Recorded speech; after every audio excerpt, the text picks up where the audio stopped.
Assalamualaikum warahmatullahi wabarakatuh. Halo teman-teman semua, kembali lagi bersama saya Sylvia Irmawanti dari 10 Teknik.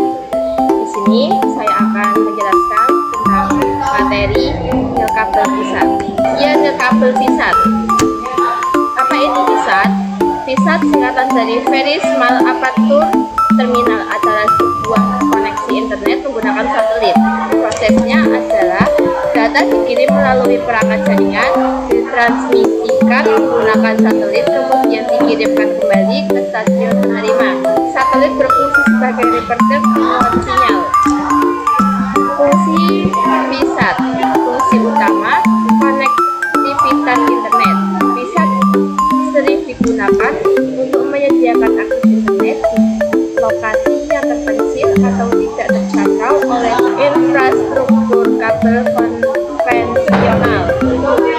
Komunikasi data, memfasilitasi transmisi data untuk berbagai aplikasi seperti transfer file, pengiriman email, dan akses ke database. Jenis-jenis kabel VSAT. 1. VSAT Hub and Spoke distribusi. Sistem ini menggunakan satu VSAT hub yang terhubung ke beberapa terminal VSAT di lokasi klien atau spoke. 2. VSAT Mesh distribusi. Dalam sistem ini semua terminal VSAT terhubung satu sama lain tanpa bergantung pada pusat hub. 3. VSAT LAR distribusi, mirip dengan hub and spoke tetapi dalam konfigurasi star. Semua terminal berkomunikasi langsung dengan pusat hub yang sama. Selanjutnya, spesifikasi perangkat keras jaringan VSAT. Perangkat VSAT terdiri atas perangkat luar ruangan atau outdoor dan perangkat dalam ruangan atau indoor. Perangkat luar ruangan terdiri atas antena parabola atau dish, block up converter atau bridge yang digunakan sebagai transmitter atau TX, pengiriman sinyal atau data, dan low noise block LNB yang digunakan sebagai driver penerima sinyal atau data. Adapun perangkat dalam ruangan terdiri atas modem yang berfungsi mengubah sinyal baseband ke sinyal frekuensi menengah atau information frekuensi dan sebaliknya. Lalu, kelebihan dan kekurangan jaringan VSAT.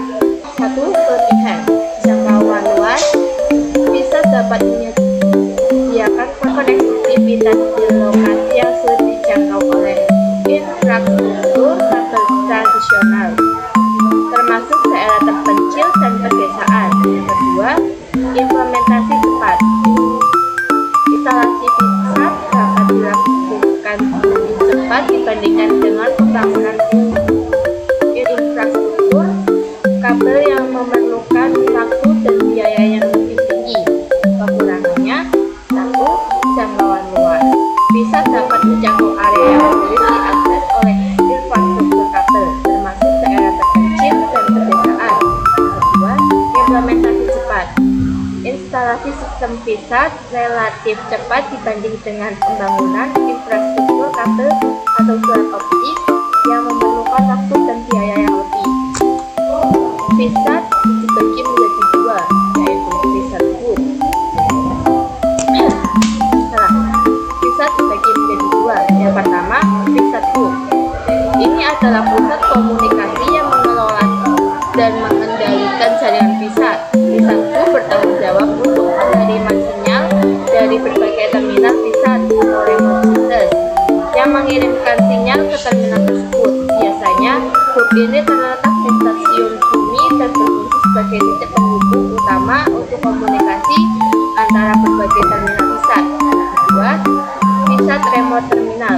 Ini adalah perangkat yang digunakan di lokasi pengguna akhir untuk mengirim dan menerima sinyal dari VSAT hub. Terminal ini termasuk antena parabola kecil, modem, dan perangkat keras lainnya yang diperlukan untuk koneksi satelit.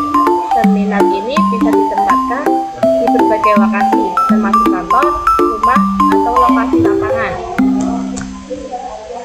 Selanjutnya yaitu jenis kabel yang menghubungkan antar perangkat apa saja sih? Yang pertama, kabel koaksial digunakan untuk menghubungkan antena parabola ke modem atau perangkat pemrosesan sinyal. Kabel ini mengalirkan sinyal LP atau radio frekuensi antara antena dan modem, serta berfungsi untuk transmisi data dan menerima sinyal dari satelit. Yang kedua yaitu kabel Ethernet, digunakan untuk menghubungkan modem kita ke perangkat jaringan lainnya seperti router, switch, atau komputer. Kabel Ethernet ini mendukung komunikasi data berbasis IP. Selanjutnya, prinsip kerja jaringan pisat. Yang pertama yaitu transmitter atau pengirim. Stasiun pisat mengirimkan sinyal data ke satelit melalui antena parabola.